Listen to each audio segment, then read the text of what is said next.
Okay, think about this for a second. When you save a document, do you ever really think about the file format? A .docx versus a .pdf? It seems like such a tiny, insignificant choice, right? Well, what if I told you that for an entire country, that one simple choice could be racking up a bill of billions of dollars every single year? We're going to dive right into this because this is the story of how a simple file extension became the center of a huge fiscal, strategic, and even ethical mess. So let's just start with a big, jaw-dropping number.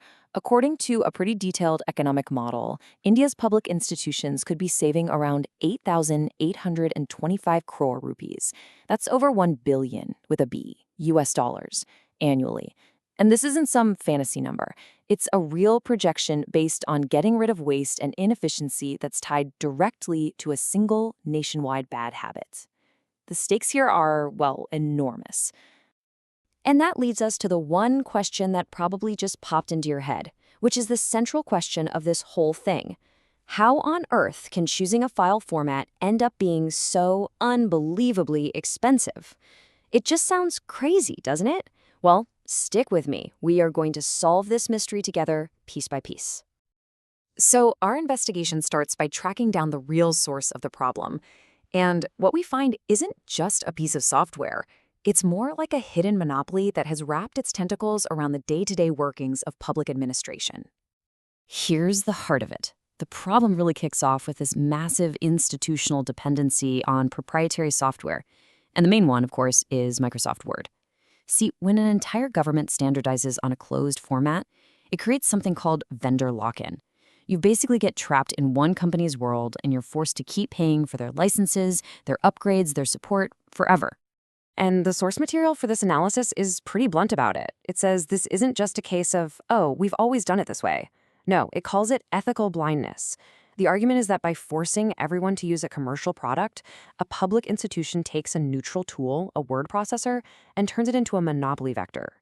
It literally becomes a pipeline for channeling public money directly to a private corporation. Now, this dependency has had a really bizarre side effect. It's actually created what the source calls a cottage industry of pure waste. And we're not just talking about the cost of software licenses. We're talking about paying actual people to do completely pointless tasks, all because of the file format being used. And this is where it gets just wild. Check out this workflow.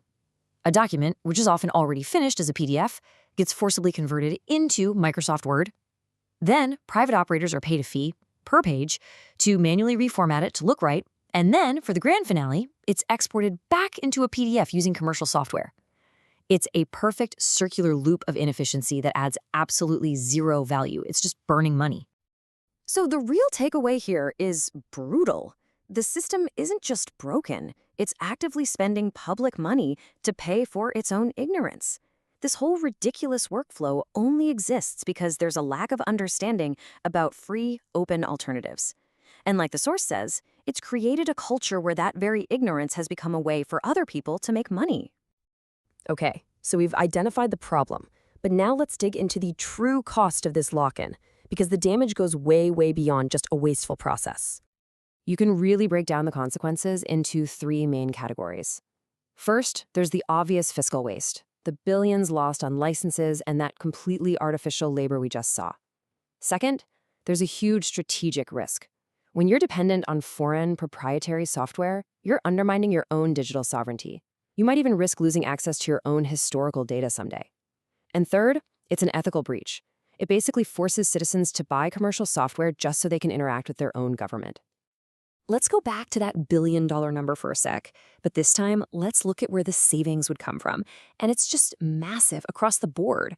About 3,000 crore from software licensing alone, over 1,500 crore from just cutting out that pointless administrative overhead, paying people to reformat documents, and then thousands of crores more from just being more efficient and not having to duplicate data all the time. Okay, that's enough about the problem. Let's talk about the solution. Because the good news is, it's not some crazy futuristic tech. It's an open alternative that's actually been hiding in plain sight this whole time. Say hello to the Open Document Format, or ODF. Now, unlike those proprietary formats, ODF is a public international standard. It's kind of like a universal language for documents that anyone can use for free forever. The benefits are simple and powerful. It's free, it's totally transparent, and this is the big one. It guarantees that you can access your own documents forever without being held hostage by any single company. But now, here comes the big objection. The number one reason people give for sticking with proprietary formats is editability. The argument always goes, well, Word files can be edited, but PDFs can't. This is probably the single biggest myth holding everything back, and it's time we bust it wide open. This right here perfectly shows the difference. The proprietary way just collapses everything into one big, messy, uncontrolled process in a single file type. Edits can be made by anyone at any time, often without a trace. But the open way? It's disciplined. It has 3 clear stages. You draft your document in an editable open format, like ODF. Then, you review it using PDF annotations. And finally, you archive the final, unchangeable version as a PDF-A, a format literally designed for long-term preservation. It's structured, it's secure, and it's accountable. And this gets us to a really fundamental principle here. Editability is absolutely useful when you are creating a document.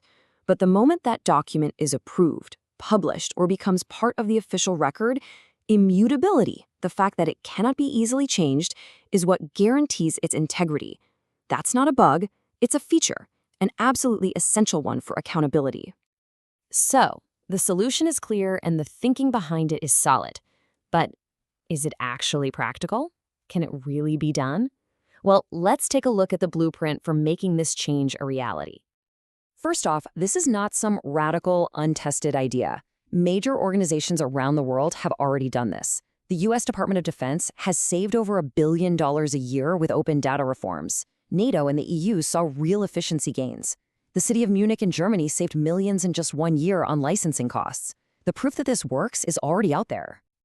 And there's a clear roadmap for how to get it done. The proposal lays out a practical 5-year plan in 3 phases. It starts small, just figure out what you're using and make sure anything new is bought using open formats. Then you move on to pilot projects and training staff. And finally, you scale it up across the whole organization. It's a step-by-step transition, not a big, scary shock to the system. So what's this all going to cost? Well, the projected one-time cost for all the training and migration is about 500 crore rupees. But, and this is the kicker, with annual savings projected at over 8,800 crore, that entire investment is paid back within the very first year. The return on investment isn't just good, it's immediate and it's massive. So it all comes down to a fundamental choice, doesn't it? But now the choice is much clearer. It's not really about .docs versus .pdf anymore. It's about a much deeper question.